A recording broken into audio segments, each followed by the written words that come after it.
sexenio pasado, pero fue habilitado apenas este año, curiosamente, poquito antes del inicio de la pandemia.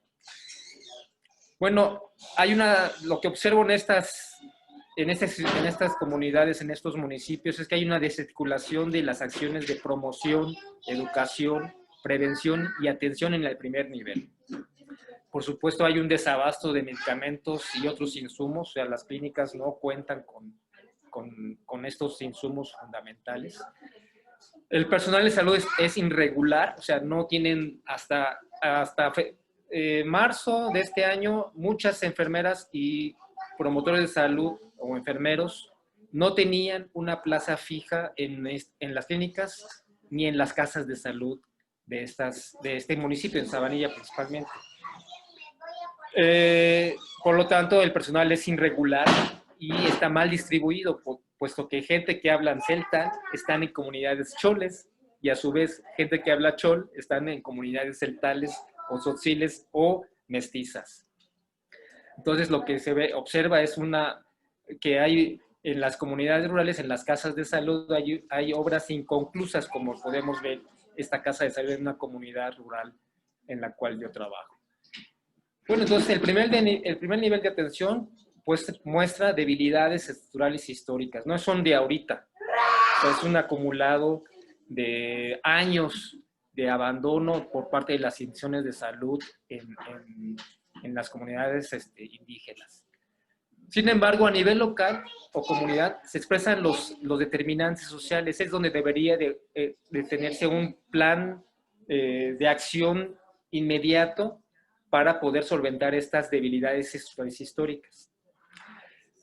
A nivel local, creo yo que nos da la oportunidad de construir un sistema integral, participativo, con énfasis en los derechos humanos y con un ejercicio pleno de la ciudadanía. O sea, la gente que acude a los hospitales públicos en Yajalón, en Palenque, sobre todo los hospitales de segundo y tercer nivel, pareciera que tienen que exigirle a la autoridad que los atiendan, ¿no? O sea no son sujetos de plenos derechos, ¿no? Porque la salud no está considerada como un derecho universal en esta zona. Entonces la gente tiene que luchar por ello. Asimismo, creo que crear redes que articulen los diferentes niveles de atención es prioritario. O sea, desde el trabajo del promotor de salud, del IMSS o de la Secretaría de Salud a nivel local, coordinado con los siguientes subniveles de salud. Además, en el nivel local es muy importante rescatar la visión intercultural de la salud. O sea, sobre todo es fundamental entender y usar la lengua en las consultas. Rescatar toda la variedad de plantas medicinales que hay en las comunidades es fundamental. O sea, y eso lo voy a mencionar mucho más en otro momento, puesto que los médicos tradicionales, cholis y celtales, que están atendiendo gente con posibles síntomas de COVID, utilizan plantas medicinales y hay todos unos preparados que se están utilizando para atender las enfermedades respiratorias, ¿no? Actualmente. Asimismo, también creo que es fundamental rescatar los conocimientos de la partería comunitaria que básicamente la gente pues utiliza, no acuden las mujeres parturientas no acuden a los sistemas de salud, normalmente la gente pare en sus casas con ayuda de parteras tradicionales. Y bueno, hay todo un conocimiento muy elaborado, muy especializado por parte de las parteras. También creo que es fundamental el respeto a las expresiones culturales del proceso de enfermedad, atención y cuidado, dado que los hospitales o las casas de salud muchas veces tienden a despreciar estas manifestaciones de enfermedad que la gente pues de por sí elabora en el transcurso del proceso de enfermedad, ¿no? Entonces eso creo que sería fundamental entender qué significa estar enfermo, qué significa estar sano, cómo podemos a ayudar a los médicos a comprender las diferentes enfermedades socioculturales. Bueno, ¿qué está pasando aquí actualmente en las comunidades de marzo de este año hasta julio, agosto o septiembre de este año. Bueno, la información sobre COVID, sobre el coronavirus, el SARS-CoV-2, el coronavirus, no llega, no está disponible a en todas las comunidades rurales, puesto que no hay servicios de internet en las comunidades. O sea, hay manuales que podemos bajar de las páginas del gobierno del estado y del gobierno federal, pero sin embargo esto no está disponible en estos municipios. Mucho se debe a los servicios de internet que son malísimos, o a la telefonía rural que es muy precaria, ¿no? Otra cosa que está sucediendo en Chiapas es que hay una infodemia exacerbada en estas redes sociales como Facebook, WhatsApp, donde se difunden constantemente noticias falsas. Y, por ejemplo, en estas comunidades se ha impedido el acceso a las brigadas de fumigación del dengue. Esta zona, como ustedes saben, es selva baja, hay presencia de mosco de dengue, entonces cada año las autoridades sanitarias, las autoridades de salud fumigan las comunidades. Pues esta ocasión se les impidió porque hay la creencia de que las brigadas de fumigación están esparciendo el virus en las comunidades. O sea, eso se hizo ya, empezaron a cerrar las comunidades a partir de abril, mayo, junio, julio, y hasta muy recientemente se están abriendo. No totalmente, porque siguen habiendo bloqueos, ¿no? Hay brotes de violencia exacerbados entre abril y mayo, sobre todo en Yajalón, por el cierre de caminos. O sea, se impidió el acceso de posibles enfermos de COVID de otras comunidades choles y celtales que tenían que llegar a la cabecera municipal de Yajalón, porque ahí se ubica el único hospital general que atiende a 5 municipios. Entonces, curioso, esto es contradictorio, pero esa foto refleja el estado de crispación que hay en ese momento, ¿no? Utilizando grupos incluso hasta paramilitares para poder cerrar los caminos que accedan al municipio de Yaja, ¿no? Actualmente Tila también vive una escalada de violencia exacerbada por el control del municipio entre dos grupos rivales. El municipio de Tila hasta enero se declaraba como un municipio, como un consejo municipal.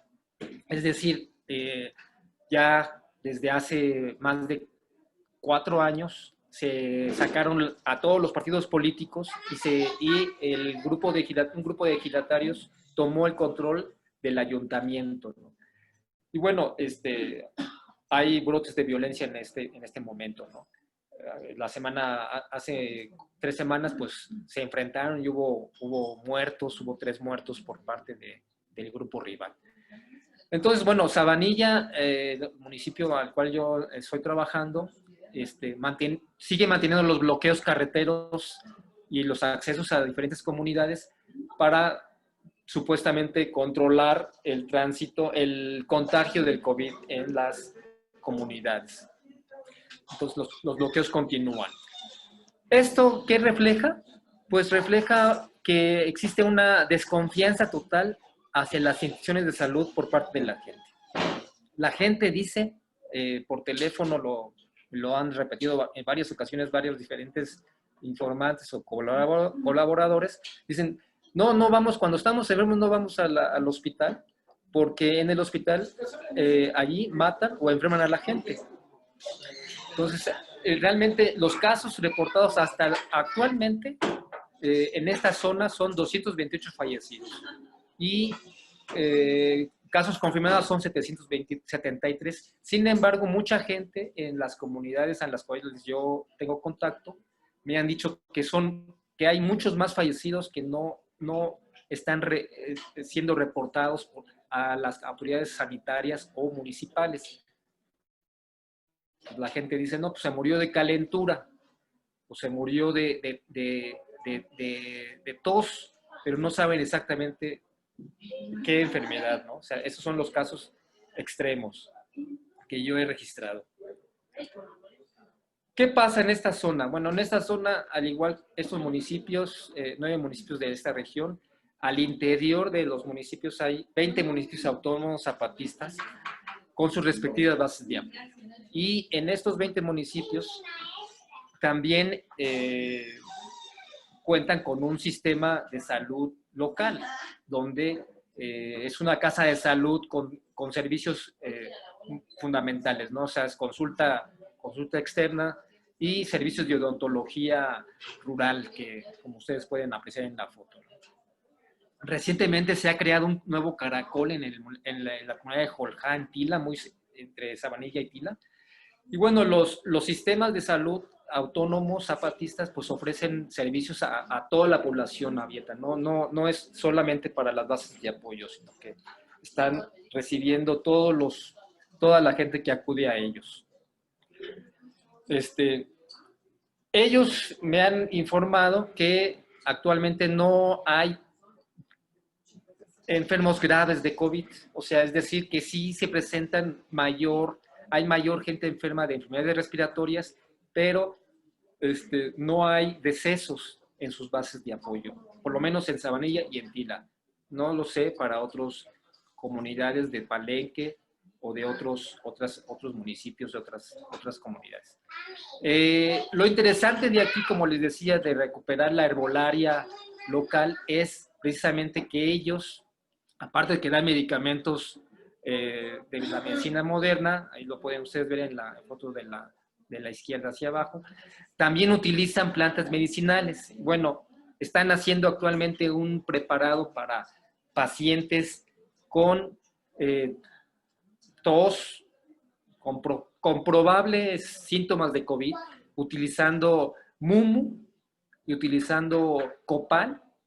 El copal es un extracto, como ustedes ven, de resina de pino. Y bueno, el copal ayuda muchas veces a desinflamar los bronquios o a desinflamar partes del cuerpo. Lo hierven junto con el mumu, que es una planta que se utiliza mucho en estas comunidades. Y bueno, esa es una opción, ¿no? Ponen mumu, copal y limón. Y bueno, en ese sentido me surgió el interés de empezar a preguntar todas las recetas tradicionales que la gente está utilizando para, tanto para prevenir posibles síntomas de COVID como para su tratamiento, ¿no? Y hay otras, hay muchísimas, por lo menos he rescatado 10 tipos de preparados de plantas, ¿no? Bueno, voy a entrar a un tema ahorita que es fundamental en esta zona, que es la movilidad de trabajadores agrícolas frente al COVID. En esta zona, como ya les he explicado, pues son más de 2.500 localidades y bueno, en cada comunidad o localidad encontramos algunas personas que migran temporalmente a la zona, al noroeste de México, a las zonas de agroindustrias como en Sonora, en Baja California Sur, Baja California Norte, principalmente, ¿no? Poca gente va a Sinaloa. ¿Qué es lo que está pasando actualmente? Bueno, el flujo se ha mantenido constante. O sea, la gente, los jóvenes de entre 14 a 35 años siguen saliendo, aún y a pesar con el problema de la pandemia y aún cuando han declarado muchos municipios el cierre de caminos.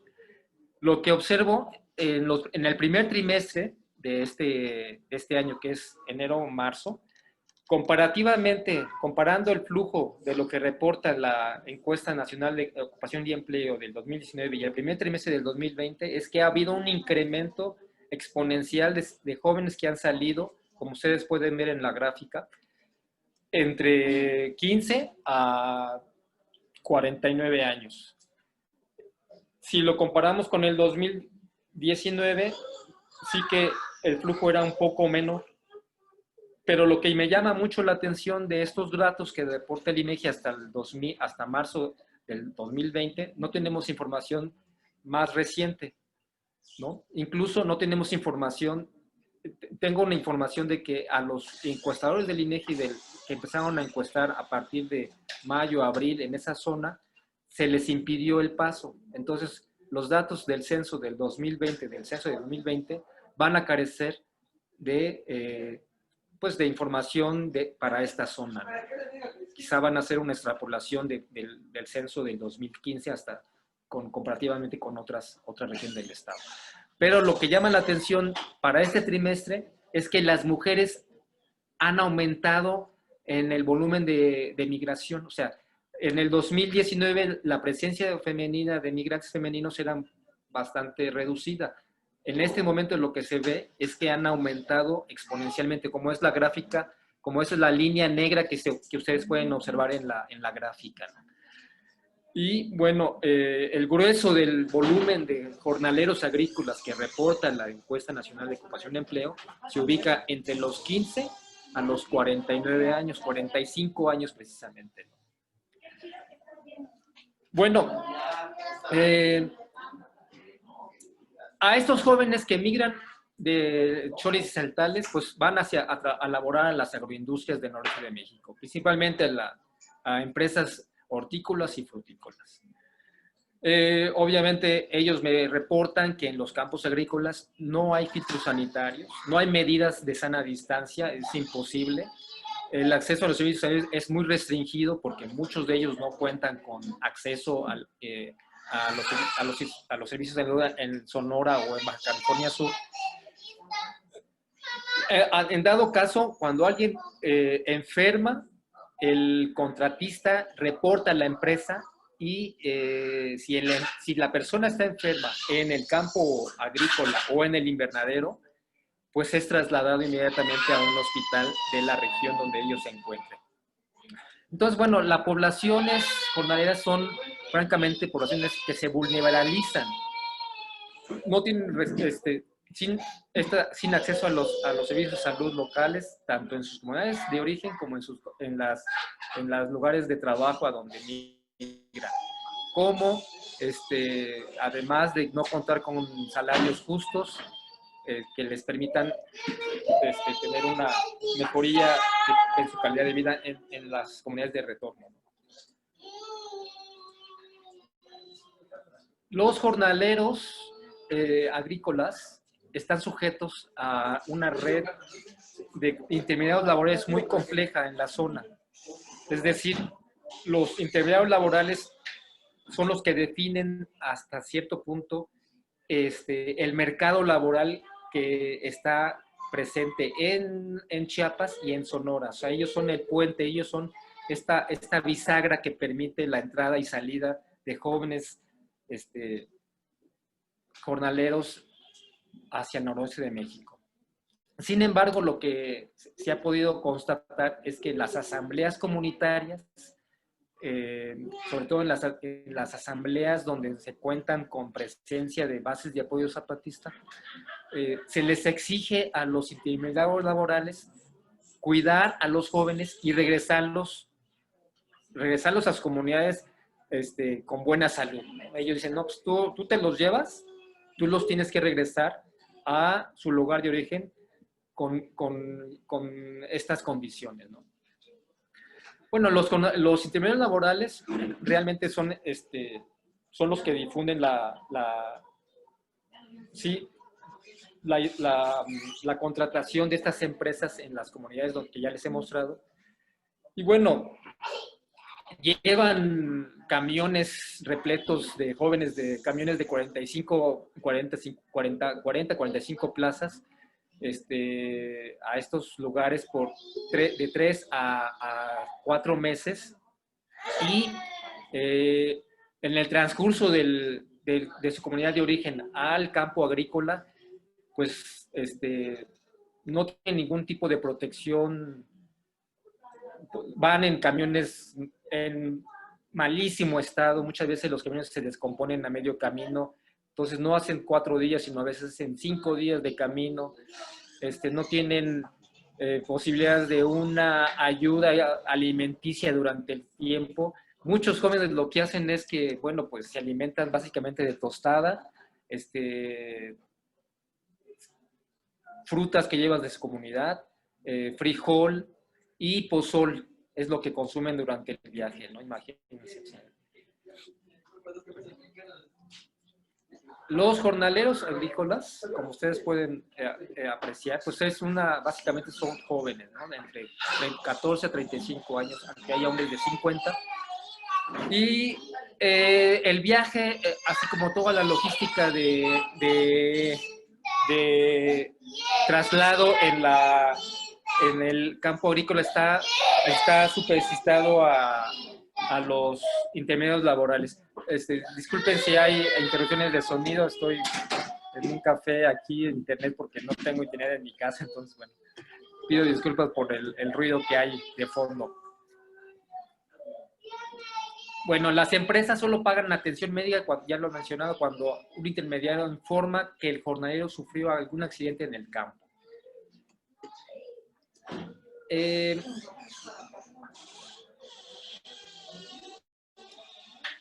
En opinión de los jornaleros, es que dice que todos necesitan el trabajo porque en sus comunidades no tienen los ingresos que les facilita migrar a las zonas agroindustriales.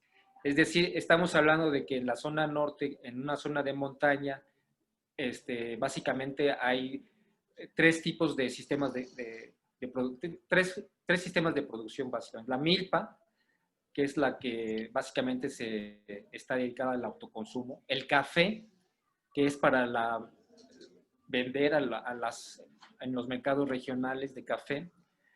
Y la ganadería. Obviamente la ganadería se ocupa las mejores tierras de las comunidades, las tierras más planas, y la milpa y el cafetal están en la montaña. Como es una zona de montaña y selvática, pues los suelos tienen grandes problemas de erosión. Y además de que a partir del 2008, 2009 o un poco antes, quizá, los cafetales han sido sumamente afectados por las plagas de la roya. Es decir, ahí hay una relación bastante estrecha en cuanto a las plagas de roya han aumentado y por lo tanto ha habido un aumento constante y sostenido de la migración interna regional de Chiapas a Sonora. O sea, lo que yo observo es que en el momento en que las plagas de la roya entran a afectar los cafetales de las familias, empieza a haber una migración por relevos y una migración estacional en las mismas. Bueno, como he mencionado, el método de contratación usado no sigue un patrón regular, se anuncia de boca en boca y en muchos casos los intermediarios laborales cuentan con operadores locales que les facilitan la contratación de estos jóvenes en diferentes comunidades. No existen contratos escritos por parte de los intermediarios ni por parte de las empresas, pero sin embargo los jóvenes siempre que dicen, no, es que tengo un contrato. El contrato es un contrato oral que para ellos funciona como tal, ¿no? O sea, y no puedes salirte de ese contrato. Básicamente cuando llegan a los campos agrícolas son trabajadores cautivos, o sea, no pueden abandonar los albergues, puesto que muchos de esos albergues están incluso custodiados por gente que les impide salir fuera del área en momentos en que no están trabajando, ¿no? Bueno, entonces los intermediarios laborales tienen redes muy complejas que aún funcionan dentro de esta pandemia. O sea, ellos siguen operando normalmente, sin que les importe que hay el virus, ¿no? Obviamente los trabajadores agrícolas en las zonas de recepción, pues no tienen ningún contacto con ningún tipo de sindicato o agrupación gremial. Ay, perdón, ya lo pasé. Bueno, estos son los sistemas de cultivo a los cuales yo he identificado en estos municipios. O sea, en Chile tiene sus propios intermediarios laborales, el melón, nogal, la uva, el pepino, el tomate, el espárrago y las plántulas de berry, que es una nueva red de migración que funciona Chiapas, Guanajuato.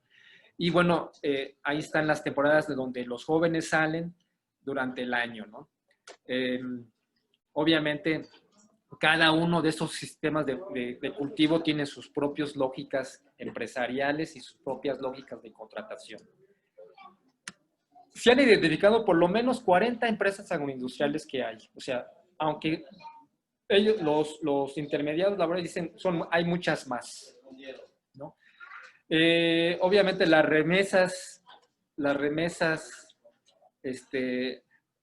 obtenidas, las remesas nacionales obtenidas por estos jóvenes, pues son un complemento del ingreso de la unidad de la economía campesina de la región. El sistema migratorio Chiapas-Sonora o Chiapas noroeste de México funciona como un circuito de encadenamientos, ¿no? O sea, están por un lado los empresarios agrícolas de estas zonas, los transportistas que son empresas que contratan las agroindustrias, los intermediarios que están a su vez coludidos con los transportistas y los empresarios, y por último, el eslabón más débil o más los jornaleros. Voy a hablar nada más de la contratación de los espárragos, porque eso es muy importante entenderlo. El sistema de producción de espárrago es muy interesante, ¿no? Es un periodo de octubre a abril, justamente, ¿no? Se van estos jóvenes en los camiones. Un intermediario laboral puede contratar hasta 500 trabajadores, o sea, de una sola empresa. Y cada trabajador recibe un salario, dos tipos de salarios. Un salario base que trabajan más o menos 8 horas por 130 pesos de 7 de la mañana a 2 o 3 de la tarde. Y luego un complemento que le llaman ellos la tardeada o un salario a destajo donde la cuadrilla de jornaleros,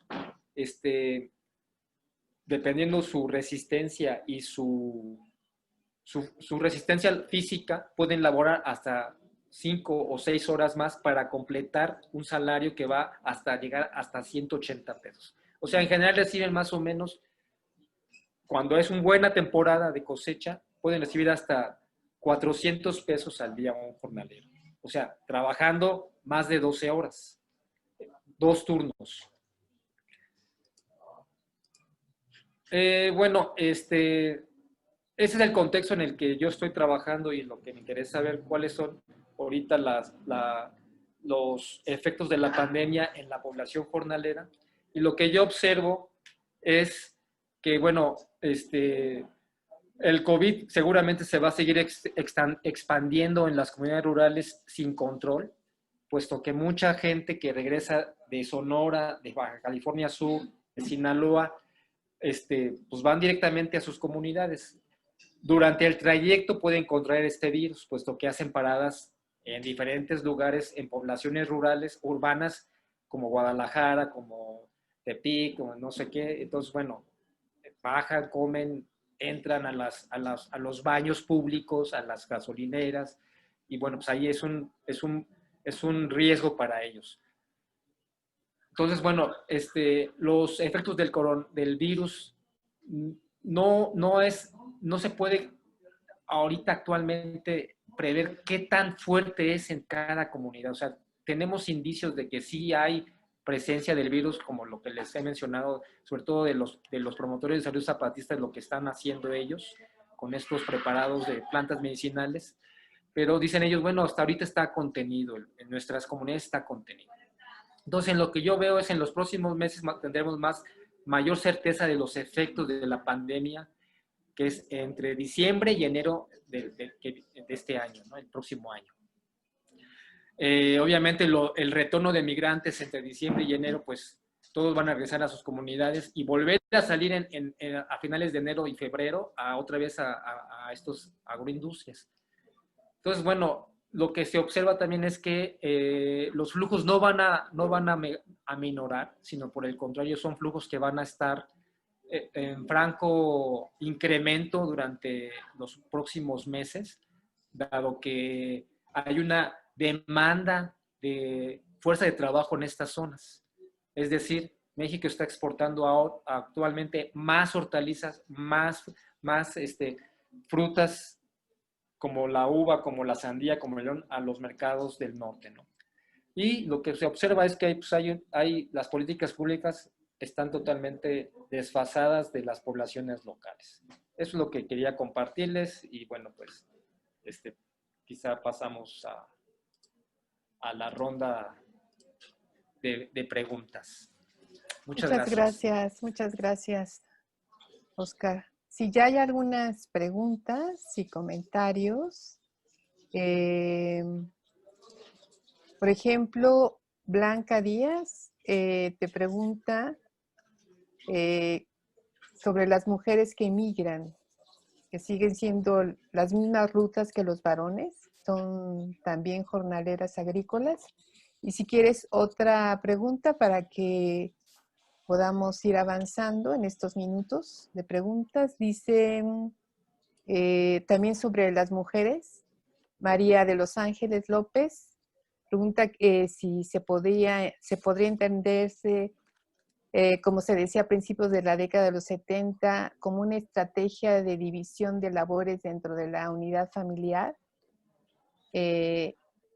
Entonces, si quiere, a ver, veo si hay otra pregunta relacionada con mujeres migrantes. Si quieres estas dos y ahorita te digo otras. ¿Cómo no? Bueno, en el trabajo de campo que he realizado, en las etnografías que estoy realizando, sí, las mujeres de un camión, digamos, de 40, 45 plazas, las mujeres son contratadas básicamente para trabajar en la empacadora o como cocineras. No van propiamente a los campos agrícolas.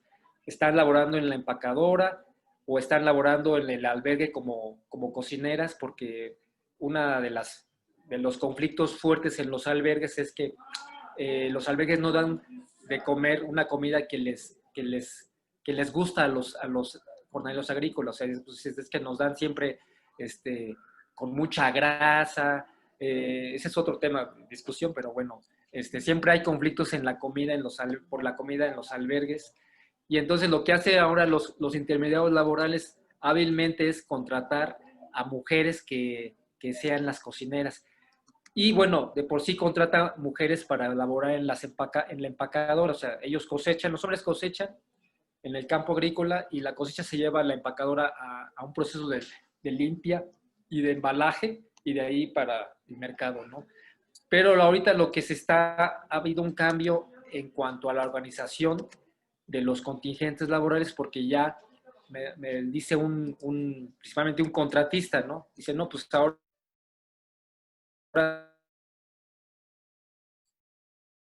sí hay mujeres que están en los campos, principalmente en San Luis Río Colorado, se han contratado mujeres. ¿Sí me escuchan? Sí, te seguimos. ¿Me escuchan? Sí, sí. Es que aquí tengo una señal de conexión inestable.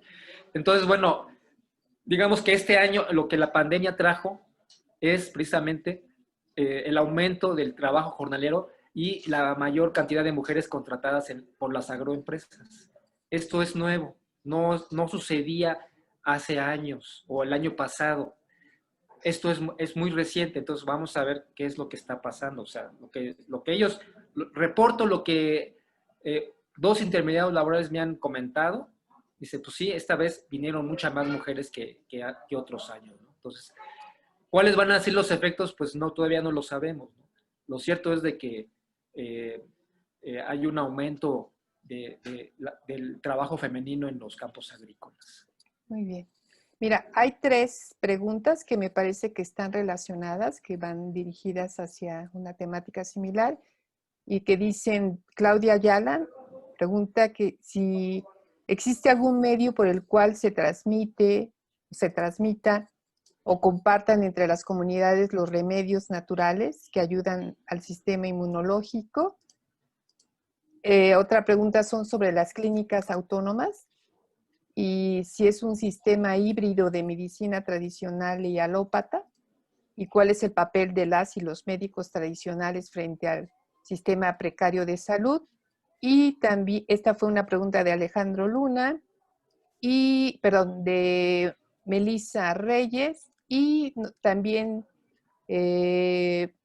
Aura Mónica Pamela dice que qué opinas sobre los preparados que estas comunidades han elaborado para enfrentar la situación actual y quiénes atienden las casas de salud y cómo interactúan estas con otras formas de atención de la misma. Sí, voy a tomar la última. Ajá. Mire, en las comunidades autónomas zapatistas, los jóvenes promotores de salud tienen mucho tiempo trabajando en las casas, o sea, son jóvenes que han sido formados por más de 15 años. Entonces, lo que me reportan 2 de ellos es que los preparados sí los han retomado de los médicos tradicionales. O sea, hay un diálogo, sobre todo en las comunidades choles, hay un diálogo entre el médico tradicional chol, que es el shbuch, le llaman en lengua chol, y el promotor de salud. Ellos no se dedican a hacer, o sea, un médico tradicional cuando atiende una enfermedad, pues está utilizando no solo las plantas, sino también otros símbolos culturales, símbolos religiosos. Se da en un contexto ritual. Esa es una de las características del trabajo terapéutico local de los médicos tradicionales. O sea, siempre se da en un ambiente religioso, en un ambiente donde hay muchos símbolos cristianos, pero al mismo tiempo símbolos locales, la tierra, el bosque, animales que utilizan para hacer los sacrificios y además las plantas medicinales. En el caso de los promotores de salud, no lo usan en un ambiente ritual, sino más bien en la clínica autónoma. Y bueno, como ellos dicen, pues sí, a veces le preguntamos al especialista ritual por plantas medicinales, ¿no? O sea, funciona como un sistema así, efectivamente híbrido en las comunidades rurales, aunque también cuando hay casos que ameritan otro tipo de medicamentos alopáticos, pues se utilizan. Sí, claro que sí, lo utilizan, ¿no? Lo interesante es que para el COVID utilicen básicamente plantas medicinales, no medicamentos alopáticos. Por lo menos es lo que me reportan en una comunidad autónoma. Y bueno, ese es allí, bueno, pues hay que hacer un trabajo etnográfico bastante serio para captar todos los preparados que ellos realizan, ¿verdad? Pero digamos, está la opción, existe la opción, o sea, el hecho de que utilizar el copal como un medio para desinflamar creo que es ahí, yo no soy especialista, no soy biólogo, pero me imagino que para muchos biólogos o clínicas, además es un copal muy específico de esa zona, no es cualquier copal, que desinflama los bronquios, que desinflama que desinflama partes del cuerpo. Eso es, creo que verdaderamente pues son conocimientos locales, ¿no? De estos diálogos que hablaban hace rato en la exposición anterior, ¿no? Y otras muchas plantas, ¿no? El mumu, no sé si, no conozco la palabra científica, pero es una planta que abunda mucho en los altos de Chiapas. Hay varias de especies, pero el mumo se utiliza mucho, es un buen desparasitante y es un buen, sí, mata plagas. Por ejemplo, lo secan y la hoja seca, triturada, la esparcen en el café, en el frijol principalmente para evitar que plagas entren a comer el grano. Entonces es un excelente, pues sí, pesticida natural, ¿no? Que se puede usar para las personas, ¿no? No sé si me falta Pues una. si quieres una, por último, bueno, desafortunadamente no tenemos Mucho tiempo, tiempo. mucho tiempo, pero si quieres para cerrar, hay una que tiene que ver con estos efectos en las relaciones comerciales de los productores cafetaleros durante y después de la pandemia. No sé si has abordado esto, si sabes si repercutió en los precios. Por Sí, último, el precio se bajó. O sea, el precio, de por sí el precio venía muy mal ya desde el año pasado. Desde la cosecha en Chiapas, en esa zona empieza en noviembre hasta finales de febrero. Todos esos meses son de cosecha de café. Y los precios han sido muy golpeados. O sea, empezó en, creo que en 30 y tantos pesos y llegó a bajar hasta 18 pesos según el kilo de café pergamino, ¿no? O sea, y bueno, la roya no se ha ido, la roya sigue aún ahí, sigue afectando los cafetales de estas familias. Y bueno, lo que yo observo es que básicamente las familias cafetaleras, todas tienen un miembro migrante. O sea, es impresionante. O sea, un joven que se tiene que ir a migrar para complementar los ingresos de la familia, ¿no? Entonces, ahí hay una clara relación de la roya con la migración nacional.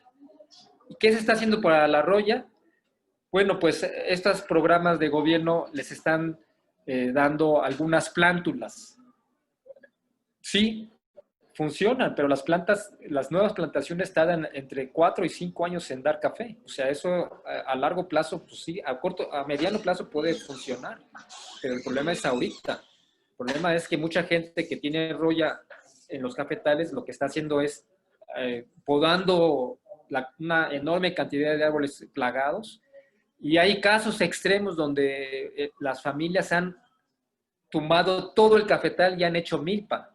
Cafetales que tenían 15, 20 años produciendo, ahora son milpa, ¿no? Entonces ahí hay una pérdida de biodiversidad enorme, ¿no? Entonces hay esos efectos.